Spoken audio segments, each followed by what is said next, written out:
Nick. I'm Matt, and we're insufficient. Matthew, it's Monday. No, it's Wednesday. Jesus. Brick. Wednesday, man. Hump day. Dude, so let me ask you this. Is hump day, like I know it's a dual meaning, but do they call it hump day because it's in the middle of the week and then it's all downhill from here? Or do they call it hump day because you need to be doing some humping? I think it's both. I want to bring back our segment of fish songs to bone to. Yes.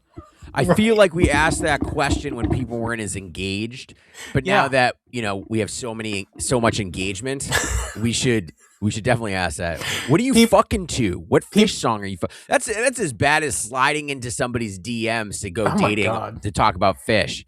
Hey man, what hairy hood are you into? Oh God, dude, there's got to be a better question than that. I'd like to see your hairy hood. Yeah, exactly. Let me look under that hairy hood. So bad. Oh, yikes. That is not good. But no, seriously, people must have fish songs on. Like, do people still make playlists or like mixtapes to bang to? Is that a thing? Was that just a thing in the 90s?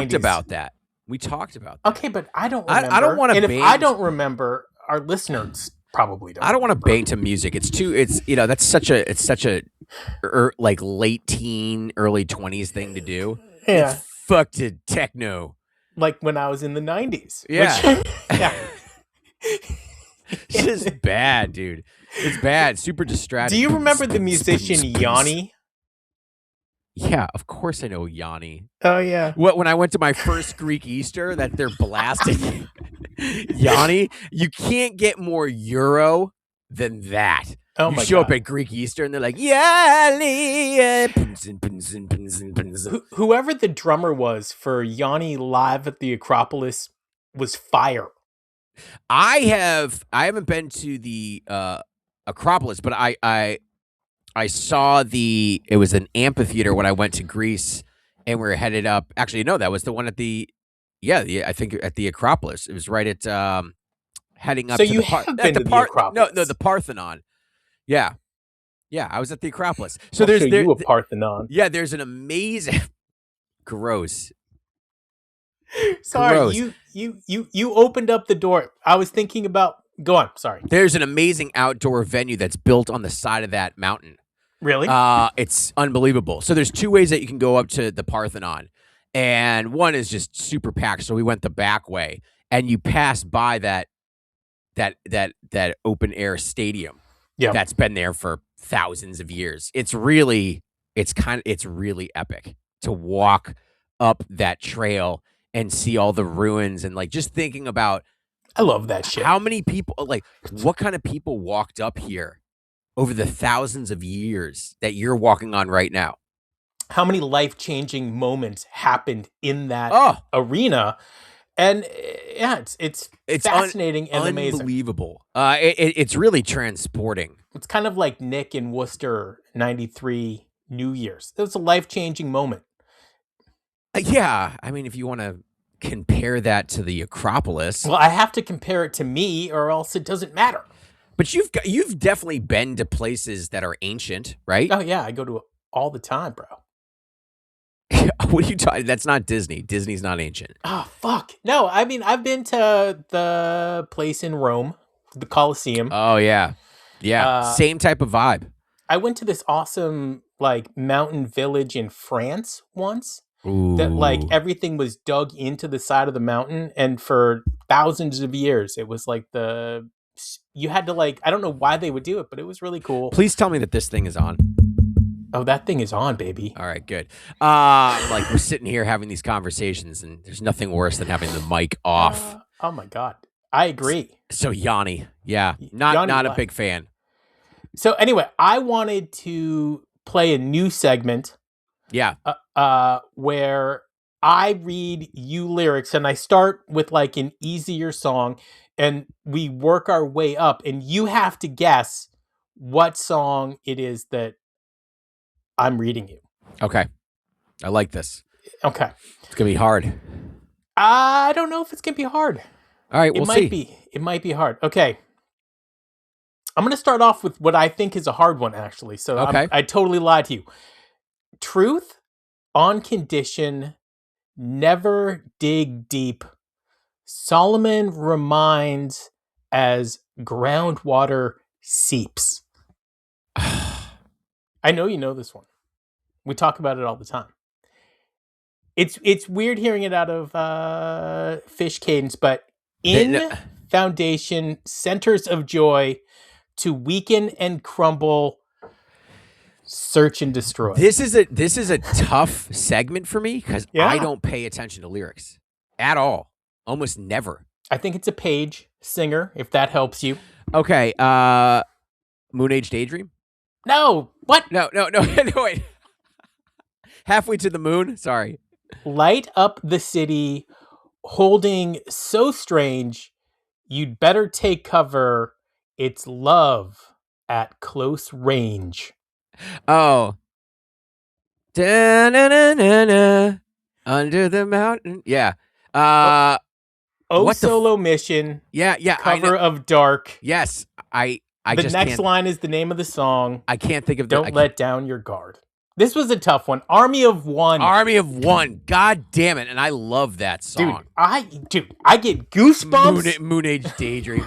I mean, halfway to the moon, whatever. I wonder if there's a coincidence there.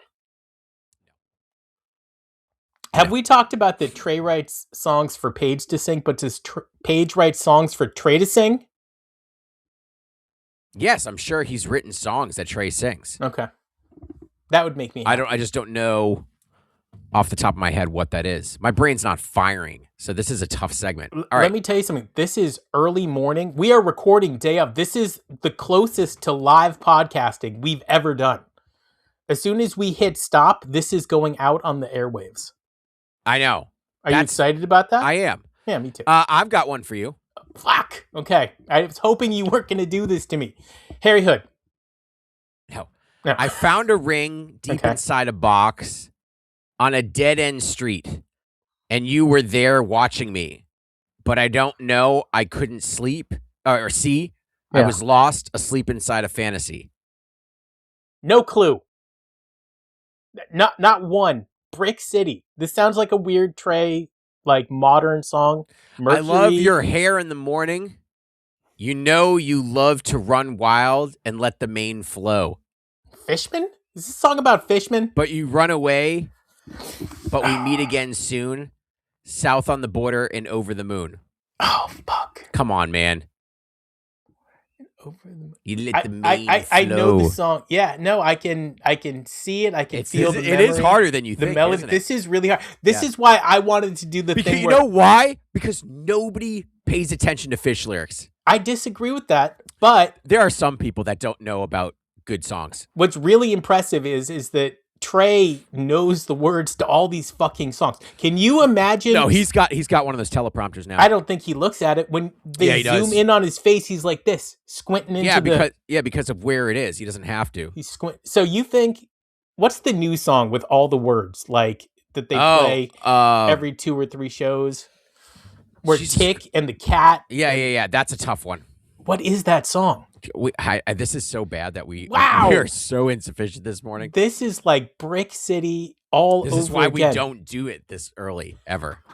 Normally, we record in the afternoon. I'm still on my second cup of coffee. I'm wearing my T-shirt that I wore to bed. It is a Fish shirt because I am a Fish fan. What's going through your mind? Yes.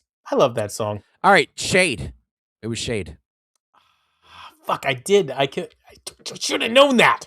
Yeah, Shade. Okay, so I think we're gonna have to up our game before we play this again. All right. Wait. What do you got for me? Oh, you want another one? Well, yeah, let's do it. Oh, dude, you're a sick fuck. Yeah, exactly. I know this. I'll give you an easy one. How about that? All right. Okay. And I can't even do it. Every single line of this song gives it away. I'll just give you the second to last line. Now I know the reason that I'm feeling so forlorn. Yeah, exactly. Horn might be one of the best songs in all of human history. I'm not even joking. Like, I will put it out there that almost Nobody, if you think about all the people in the world, almost nobody knows about that song. Almost I agree. nobody. But I think almost have everybody would love it. 330 billion people just in the United States. No, 330 million people just in the United States. That's just the United States. It's not to Fish mention China, was so ahead India. of their time. Like I saw this interview with Trey, which I love finding old interviews that either A, I forgot about, or B, never saw, because I've seen almost every interview with that as guy. we talk about, I like to save things. So like I know that Trey or Fish did something, but I won't enjoy it because I want to enjoy it on my own time. Like I won't watch the finale of a TV show until I'm ready for that show to end. I stopped watching Superbad. The movie? Superbad, Breaking Bad. See, this is not working. Like Emma Stone? Fuck her. Breaking Bad, like 4 episodes before it ended, and I've never watched the 4 episodes. You've never watched the last 4 episodes? I will say that it did not disappoint. You know that's why? What you're worried about. No, I just could not stand the living in a world. And yes, it just got boring. It's been like 13 years. You could start watching them right. Are you watching them on your iWatch right now? No. You could. I would watch Breaking Bad's final 4 episodes. Yeah, I don't know. I'm over it. Anyways. It's funny. My boss, we were talking about The Dead yesterday, and I was like, hey, you know what? The Dead's got some really great songs, really well-written songs. He's like, yeah, I've been listening to some Fish. He's like, they got some weird lyrics. He's like, and I don't really understand what they mean. I was like, nobody does. Not even in the Fish realm. So don't worry, you're not alone. He's like, they got some weird songs. I was like, yeah, I know. It's not a trade-off. You can't just be a Deadhead and then be like, hey, I'm also into Fish, and this transfers over seamlessly, because it doesn't at all. Right? It does. I took notes for stuff to talk about on today's show. Yeah, dude, you had stuff. You better pull them up. I had so many things, and I can't find them. Right now, I'm focusing on a woman named Claire Torrey. Do you know who she is? No. She's the woman on Dark Side of the Moon that sings Great Gig in the Sky. It's like one of the sad... I mean, first of all, Fishman doing it, which I think it was Fishman, right? Yes. Yeah, that was amazing. But her doing it is even not the words I would have used, but that's okay. Far more amazing. I mean, just that he did it, right? Yeah. Didn't he do it on a vacuum? I don't remember. In my head, it was a vacuum. It should have been a vacuum. It would have been better than him singing. That would have been truly amazing. But anyway, so like she thought she bombed and failed and failed and bombed. While she's singing that, she thinks she's doing such a bad job. She's crying. And then she just runs out of the room and she's gone. But that's, I mean, if you think of stuff from like that time period, groundbreaking and amazing. What I think is more crazy is that when Pink Floyd was recording Dark Side of the Moon in Abbey Road Studios next to the Beatles, the fact that you had these guys, the fact that you had these guys connecting with each other, you'd never think that Pink Floyd would be in any way connecting to the Beatles or talking to the Beatles or anything like that ever. Yeah. No, because you don't think so that they different. Would. They're so different. But they're in the same timeline, in the same sphere. I know. In the same fucking building. Yeah. Ringo's walking by like, hey. It'd be like, those are some fucking crazy beats, man. Right? Yes. Look at all the space in your music. Is that Ringo or is that? No, that's the guy that's from Wayne's World too, man. Oh yeah. That's the guy like, take the cyanide capsule and place it under the tongue. So that Paul McCartney, this is what I want to talk about because it's a great next segment, which goes back to something that I'm always on about. Paul McCartney is going to play a small show, like real small, in Los Angeles, California. There's 2 of them. If you wanted to, you had to win tickets. You couldn't buy them.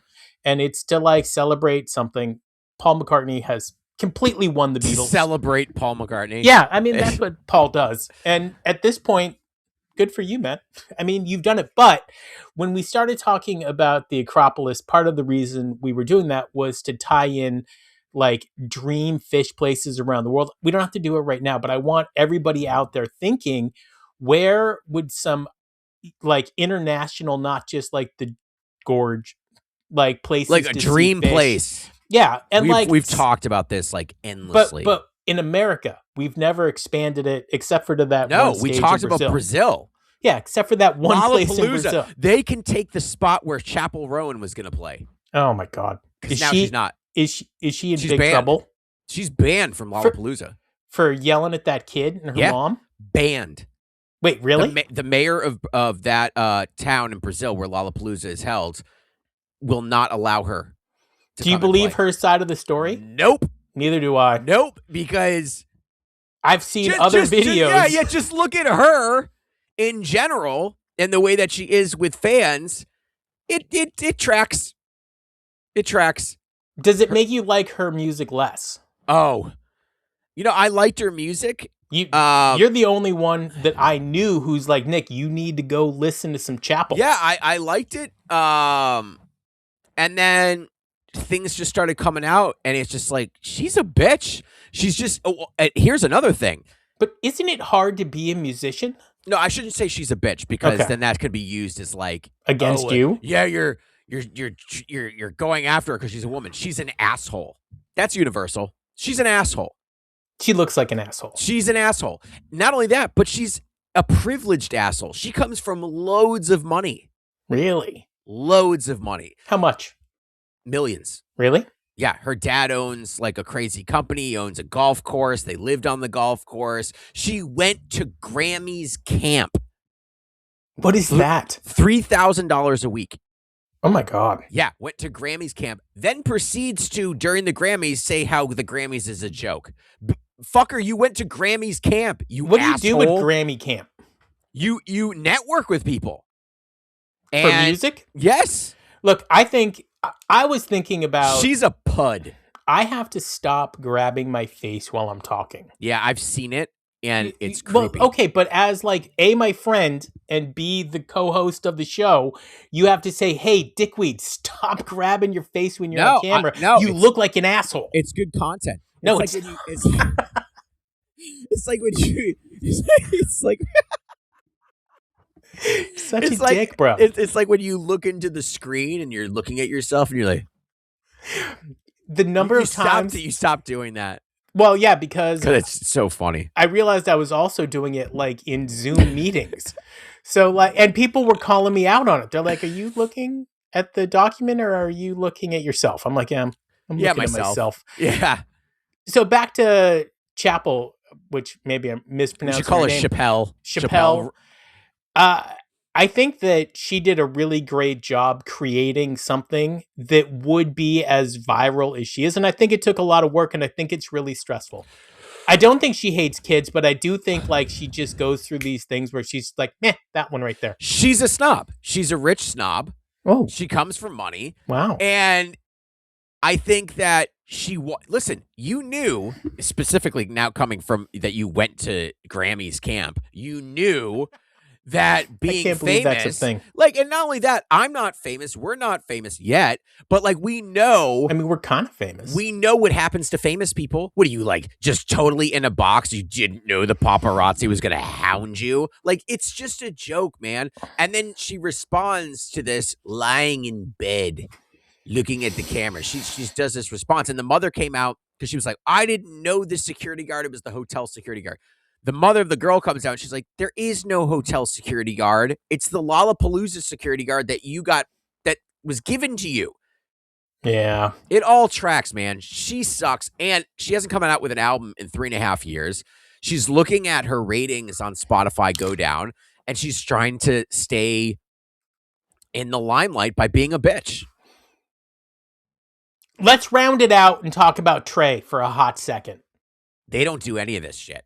They don't, but they kind of, there might have been some asshole whiffing of this. Yeah. Back in the 90s. Yeah. Cut the heads off. It's right on film. I would pay money to be in one of those photos. I think that would be amazing. I think it's way better than no one would know it was you. I know, but I would know it was me. I'm standing there. If You only get one picture with one band member. Who are you picking? This is tough. And that's it. You never get another one for the rest of your life. That's it. One photo, one band member.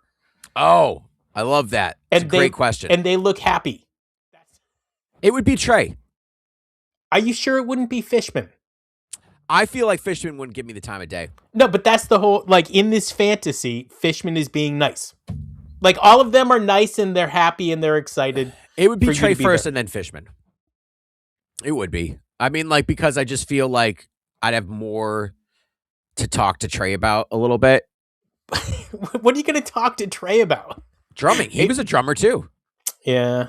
Like, it's not like I'm missing out on the drummers here. He was a drummer for many years. Yeah. So it's not like, oh, you're talking to the guitar player when you could be talking to the drummer. It's like, yeah, but Fishman doesn't talk about his drumming with anybody. This is like just for a photo on your wall. No, like, because I wouldn't just get a photo. I would have to be like, yo, man, like, we got to talk. Dude, I got this podcast. As somebody who knows Matt, this is 100% true and authentic. He's like, no, I'm not just going to fucking take a photo. I've got questions. I do. I'm not going to just take a photo. That's ridiculous. With your personality, which is crazy, people start answering your questions. Yeah, I'm that engaging. And not only that, I'd be like, hey, bro, like, I got this podcast. Where we shit all over you. Oh, my God. And no, but Nick's the worst. In 1.0 Insufficient, we had segments called Matt Shits on Trey. And it starts off as like nice, happy things. And then you always just bone that poor guy. Ugh. No. I've never wanted to bone Trey. Now, you have wanted to bone Paige. No, that is not true. Where Dad said, fuck. No. The band Fish. Yikes. Negative. No. Love and admiration for Paige. He inspired me to play piano. I have one in here. Dude, you don't play. I play piano very poorly. Then that's not inspiring you. No, if it inspired you, you'd be practicing like a bastard. I'm not a good musician. At my age, I've learned that there are things that I'm really good at. Unfortunately for me, playing music is not one of them. I can't get out of my headspace. I just can't. And I've played for thousands of hours. What? Drums? No. Okay, I started on drums in high school. My buddy Dan, his mom threw his drums out. She's like, no more fucking drums in the house. What? And so she brought them over to my house. I prefer you do drugs. She might have. And so I had drums and I would play mostly Run Like an Antelope because I thought it was a fun song. By the way, is Run Like an Antelope Fish's answer to Stairway to Heaven and Freebird? Starts off slow, builds up, gets fucking crazy. Could be. So I would play that. Like, and then you could say that about Slave to the Traffic Light. No, you couldn't. Really? Just Slave doesn't start off like slow in the build-up? The jam part does, but the song Slave to the Traffic Light never picks up. Songs that start slow and pick up. I know, but that is like that's their formula. That's the question I'm asking Trey. I'm like, Trey, which of your songs did you write, in a stairway style? Let's see what he has to say. Okay, but back to it. I then, like, right after high school, like, my buddy was playing guitar, so I started playing piano, and I got pretty good when I was like 19 to 22 because I was playing for like 3 or 4 hours every day.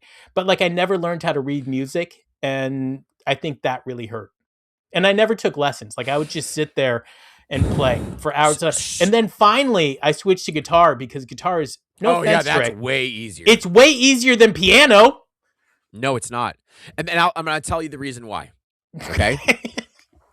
I'm ready. Okay. I'm ready. Piano, number one, you don't get calluses from at all, ever, really. Do I still have? Yeah, I still have some. Yeah, you don't get calluses from piano. So the barrier for when kids stop, especially drums and string instruments, they stop because they get these calluses. They're starting to hurt, and they're like, oh, I don't want to do this anymore. Even though if you get past the callus phase, you'll never get them again. Or they just callus over. Once it stops hurting, it stops hurting. It stops hurting. Yeah. So all of the chords, everything is laid out in front of you. The guitar is not. Piano, laid out in front. Everything. You see everything that you need right in front of you. Guitar is like, motherfucker. Like, you have to find all the chord structures. No, it's a bitch. Guitar is a bitch to learn. And I'm taking Paige, but I'm looking over my shoulder at Trey in the photo. That's how I'm doing it. Love you, bud. I do. And also, there's no, there's tons of people out there that play an instrument and don't know how to read music. I'm one of them. Well, yeah. I don't know how to really read music at all. I get the idea. He's mad on Nick. Yeah. We are insufficient. I've looked at drum sheet music. Yeah. That's complicated. Yeah, it is. Like, but each line, like even more so. Like I can tell like what notes are. Like if I sit down and I look at it, I know what the music is I'm looking at. I could never sight read though. But there's a lot of people that just focus on sight reading and then they don't know how to improv. Yeah, it's a trade-off, man. There's a lot of people that just get stuck in the sight reading thing. I also can't improv. There's a lot of that, man. There's a lot of people. I talk to people, they're like, man, I wish I could do that. It's a tough thing. On Friday, we're going to talk about Trey's acoustic tour. I'm glad he's going out because I think he has fun when he does it. But he's not playing near Boston. Are you surprised? He did last time. Okay, he can play there twice. Dave Matthews plays the same fucking arenas every summer. It's because he's a drunk. Them all out. He's a drunk. Hey.